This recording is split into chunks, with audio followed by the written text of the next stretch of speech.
때는 1997년 5월 27일 일본. 이른 아침 고베시에 있는 도모가오카 중학교 정문에 지나가던 행인이 뭔가를 발견하면서 시작됩니다. 그것은 바로 절단된 남자아이의 머리. 외진 곳도 아니고 중학교 정문 앞에서 어린아이의 머리가 발견되는 것은 정말 충격적인 일이었죠. 피해자는 약 3일 전 근처 아파트에서 실종되었던 남자아이로서 고작 11살이었습니다. 목이 잘리고 입이 귀까지 찢긴 피해자의 입에는 사카키바라 세이토라는 이름의 편지가 하나 있었죠. 보통은 범행 후 시체를 숨기려고 하는 것이 일반적인데 마치 경찰을 비웃기라도 하듯이 훼손한 시체를 중학교 정문 앞에 두고 편지까지 남겨둔 것이죠. 편지에는 경찰에게 도전장을 내미는 듯한 내용의 짧은 메시지가 담겨 있었으며 다소 충격적인 발언도 있었습니다. 나는 살인이 즐거워서 참을 수가 없어. 하지만 범인은 결국 오래가지 못해 잡히고 마는데요. 30, 40대의 남성이라고 예상했던 것과는 다르게 범인은 고작 14세의 남자 중학생. 범인의 이름은 아즈마 시니치로. 지금부터의 내용은 그의 진술을 바탕으로 한 실제 내용들입니다. 그는 범행을 목적으로 거리를 한참 돌아다니다가 남자아이 한 명을 발견하게 되는데요. 이 아이에게 범행을 저지르기로 결심하는데 그 이유가 충격적입니다. 피해자인 11살 하세준 군은 바로 범인이 아는 동생이었다는 것인데요. 실제로 범인의 막내 동생과 같은 학년의 친구였고 집에 놀러온 적도 있어서 서로 알고 있었다는 거죠. 그리고 이 아이가 거북이를 좋아한다는 것도 알고 있었다고 합니다. 자연스럽게 말을 걸고 맞은편 산에 거북이가 있는 곳을 안다며 보러 가자고 하죠. 탱크산이라고 불리는 곳으로 유인한 다음 산꼭대기 바로 옆에 있는 케이블 TV 안테나 시설 입구 부근에서 목을 졸라 살해합니다. 범인의 진술에 따르면 자신의 손으로 직접 사람의 목을 졸라 죽여보고 싶다는 소망이 있었다는 것인데요. 처음에는 지문이 묻는 것을 방지하기 위해 장갑을 끼고 범행을 저지르려 했지만 잘 되지 않았다고 합니다. 준비했던 칼도 사라져서 근처에 큰 돌을 사용하려 했지만 돌이 빠지지 않아 결국 운동화 끈을 이용하게 되었다고 하는데요. 당시 범인은 이러한 행위 자체를 즐겼다고 하며 자신의 손으로 사람을 죽였다는 것을 알아챘을 때는 오히려 자신의 것으로 만들었다는 만족감에 가득 차 있었다고 합니다. 게다가 범행은 이게 처음이 아니었습니다. 약 2달 전에는 무차별적으로 2명의 초등학교 여학생을 망치로 때리고 흉기를 휘두른 적이 있는데 칼에 당한 학생은 다행히 정맥을 피해 목숨은 건졌지만 망치에 맞은 여학생은 도망가다 병원에 입원했으나 일주일 뒤 결국 사망하였다고 합니다. 당시의 피해자 부모님들은 범인의 교복을 본 딸의 얘기를 듣고 해당 중학교에 신원 조사를 요구했으나 학교 측에서는 프라이버시 문제로 이를 거부하였었다고 합니다. 결국 얼마 가지 않아 또 다른 범행을 저지르게 된 것이었죠. 그때 학교에서 조치를 취했었더라면 하세준이 당할 일은 없었을지도 모릅니다. 당시 범인은 여학생이 사망한 소식을 들었다고 했으나 죄책감은커녕 자신이 끝까지 처리한 것이 아니기 때문에 만족감은 크지 않았다고 말합니다. 하세준의 경우에는 시간이 오래 걸렸음에도 자신이 만든 작품이라는 생각에 만족감이 컸다는 것인데요. 하지만 시체를 숨겨야 하는 고민에 빠지고 나서는 그 만족감이 사라지고 그는 급하게 산을 내려가 근처 마트에 가서 톱과 자물쇠를 훔치는데요.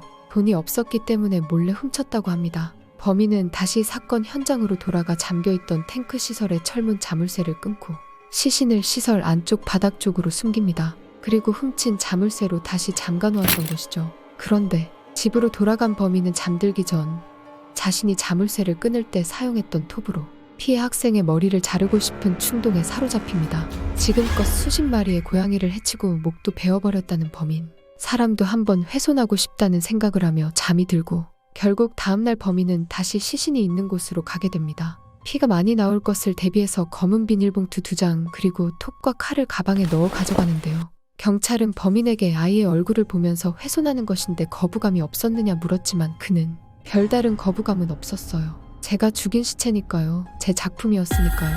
라고 소름 끼치는 답을 했다고 합니다. 오히려 내가 현실에서 사람의 목을 벨 수 있구나 라는 생각에 기분이 좋았다고 하는데요.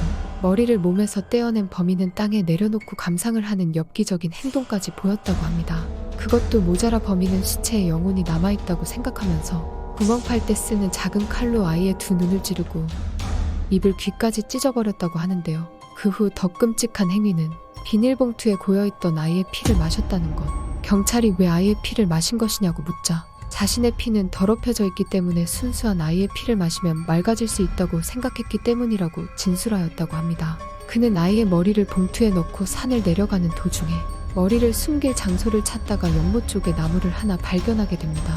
나무 근처에 머리가 들어갈 정도의 구멍이 있어 거기에 아이의 머리를 꺼내놓고 또 한 번 감상을 합니다. 그리고 나무 밑둥에 있는 구멍에 머리를 숨기고 범행 도구는 근처 연못에 버리고 돌아가는데요. 아즈마는 사람의 시체가 시간이 지남에 따라 어떻게 변하는지 궁금하여 다음날도 아이의 머리를 보러 가기로 합니다. 다음날 피해 학생이 행방불명 신고가 되어 효고현 스마 경찰서는 공개 수사를 개시, 총 150명의 인원이 수색에 나서게 되는데요.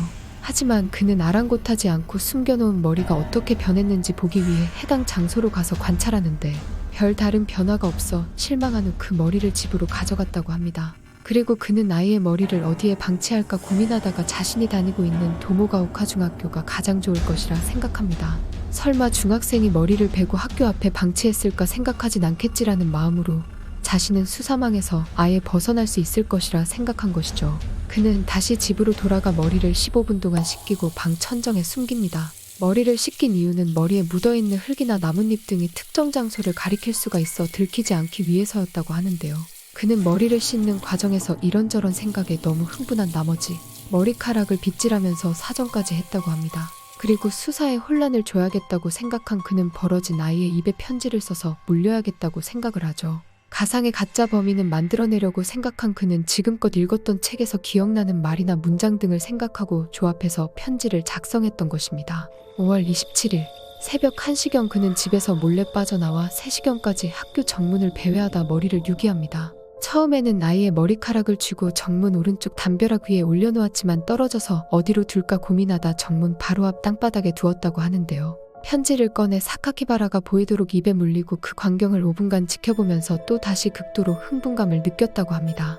다음날 범인은 TV에서 뉴스를 보았다고 하는데요. 머리가 발견되는 것은 일부러 유도한 것이지만 몸통까지 그렇게 빨리 발견할 줄은 몰랐다고 진술합니다. 하지만 보도신문에서 30, 40대 남성으로 범인을 추정하는 것을 보고 본인은 절대 걸리지 않을 것이라 생각하게 되고 마치 영화에서처럼 고베신문사에 편지를 보냅니다. 6월 4일 고베신문사 앞으로 붉은 글씨의 제2의 성명문이 도착. 자신의 범행 이름인 사카키바라를 오니바라로 잘못 읽은 것에 강력하게 항의하고 또 틀리게 보도하면 보복하겠다는 내용이었습니다. 그리고 자신의 존재를 세상에 알리기 위해 살인을 저지른 것이라고 하면서 수사에 더 혼란을 주려는 목적이었다고 하죠. 하지만 이는 범인의 오만함이었던 걸까요? 해당 학교 출신이나 관련자의 성인 대상으로 조사하던 중 필적과 작문 내용의 수준이 중학생 정도의 수준이라고 추정하게 되고 수사 범위를 학생까지로 넓히게 되는데요.